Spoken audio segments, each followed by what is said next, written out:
Hey guys, my name is Tommy. Welcome back to the channel. Today we're kicking off a brand new video series where we endeavor to build the most min-maxiest, brokenest characters we can so we can harass our GMs and make sure they have a terrible time, so we can kill our players and make sure they have a terrible time. First up, we're going to build the most effective, most devastating Vital Strike character in the Pathfinder RPG it is possible to build. Vital Strike is probably the topic that gets the most heat in Paizo forums from what I've read as to whether or not it is something worthwhile or just a garbage feat. I think it works just fine. I personally have GM'd for plenty of characters using Vital Strike, cutting through my minions with no real problem at all. Yes, we lose a little bit of action economy. Yes, some people might say, oh, it's just a consolation prize if you had to move. It's perfectly valid, and here I'm going to show you why. So what is Vital Strike? Basically, we take one attack, and instead of doing our normal damage dice for our weapons, say 1d8 for a longsword, at the end of the chain, we get double, triple, and quadruple damage from that one attack. So my 1d8 longsword now does 48 damage. It's really good in the sense of you have that one attack at your highest attack bonus, which is much more likely to hit than your attack in a full attack action or a two-weapon fighting build with super low attack bonuses. People will argue that you burn your action economy by just making one attack. My counter argument to this, if I have 6 or 7 attacks in a round, yeah, I have a better chance to crit, but I also have a better chance to natural 1. Vital Strike can help mitigate this. So let's get right down to it. For our race selection for this Vital Strike monster, I recommend any race available to you with the prehensile tail racial trait. That's Tieflings or Vanara from Paizo material. Why do we need the prehensile tail? Well, it allows us to retrieve a small stowed object carried on us as a swift action, aka a potion. Why do we need a potion? Show you in a minute. Now we go on to the trait selection. If your GM will allow it, take the pre-errata heirloom weapon trait. We need this to get exotic weapon proficiency that is necessary for the build I'm making. Without it, we can still burn a feat to get there, but some versions of this build are pretty feat starved, so any open feat we can get is great. If you can't get heirloom weapon pre-errata, your two traits are entirely up to you. This character is going to be a Gestalt Titan Mauler Barbarian two-handed fighter. We're taking the Titan Mauler for his ability to get a free and large person while he's raging, and the ability to eventually use a huge butchering axe from Adventurer's Armory 2 with 0 penalty. That's a 4d6 weapon. The two-handed fighter is just gravy. He gives us extra damage on our power attacks and a potentially devastating combo with a rage power called Mighty Swing. Mighty Swing says the Barbarian automatically confirms a critical hit. We use it as an immediate action once per rage, once we see that we have a threat.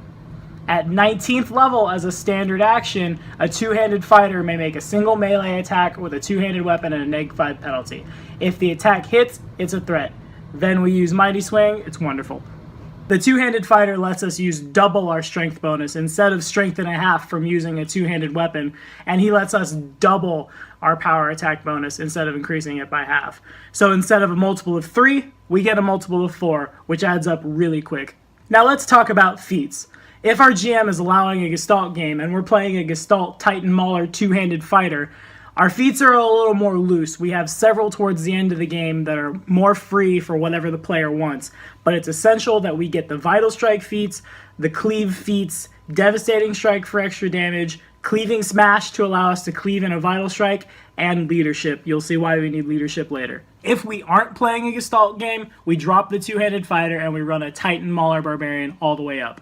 We're a little more feat starved, so our feats look a little more like this. It's still really important that we do not drop Leadership for any reason. Again, you'll see why later in the video. Unless you have a large group of healers, do not drop Leadership for any reason. So here's a brief explanation of our feats and why we're taking them. Vital Strike, again, you're trading extra attacks for extra damage dice on a single attack. We will have one attack against a single target in a round, as opposed to a two-weapon fighting character who might have 6 or 7, but we are much more likely to hit on our first attack.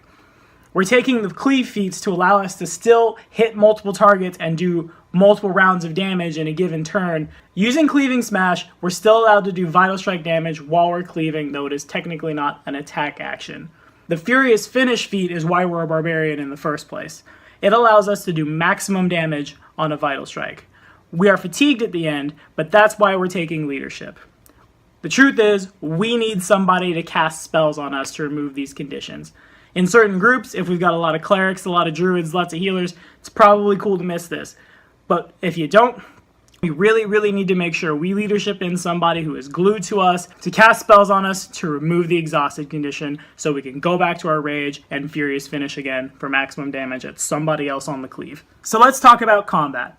At level 20, when we take our base 18 strength, add our size bonus, our inherent enhancement bonus from magic stuff, our +8 while we're raging, and 5 points assigned from leveling, we can have a potential 44 strength. That's a 17 modifier. Our attack with our butchering axe is 46 plus 5 from our enhancement on the axe, plus 34, double our strength from Two-Handed Fighter, plus 6 from the devastating strike feat, plus 24 from a Two-Handed Fighter's power attack, plus 16d6 in Vital Strike equals 46 plus 69 plus an additional 16d6. Using Furious Finish, Devastating Blow, and Mighty Swing, we automatically crit for triple damage for max damage. That equals 375 damage. Ouch. Without our Gestalt character, I put him on a huge falchion. We won't have the auto crit as much, so I chose to give him a weapon that would have a higher threat range, ensuring we do crit a little more often than just using the butchering axe. It comes out to 152 damage on just a Titan Mauler. Not as good, but that still doesn't tickle. If somebody doesn't like it, they're the one you cleave. After using Furious Finish, our Titan Mauler is exhausted, but this is where our friends come in. Remember how we're playing a race with a prehensile tail? As a swift action before we attack, if we drink a potion of contingency heal set to cast heal on us if we become exhausted, the moment we become exhausted, we get 150 hit points back and that condition is removed, allowing us to rage again and cleave at the next guy for the same amount of damage. We're taking leadership to make sure that we have somebody in the party stuck to us to cast heal or any other lower level spell that can remove exhausted from us to keep this going forever and ever and ever and ever. This as a player character means you're going to be very good at chewing through anything the GM throws at you. You've got a high hit dice, you've got good saves, and you're doing crazy damage. If you're a GM and you want to use this as some kind of boss, it works just as well, especially if you've got lots of players that like to be in melee standing right next to each other. Chop them down all at once, teach them a little humility. It'll be great. So that's all I have to say about this guy. If you've got anything to add or another way to do it, throw it in the comments below and I'm happy to discuss with you. Like and subscribe for more videos. Next character's coming at you next week.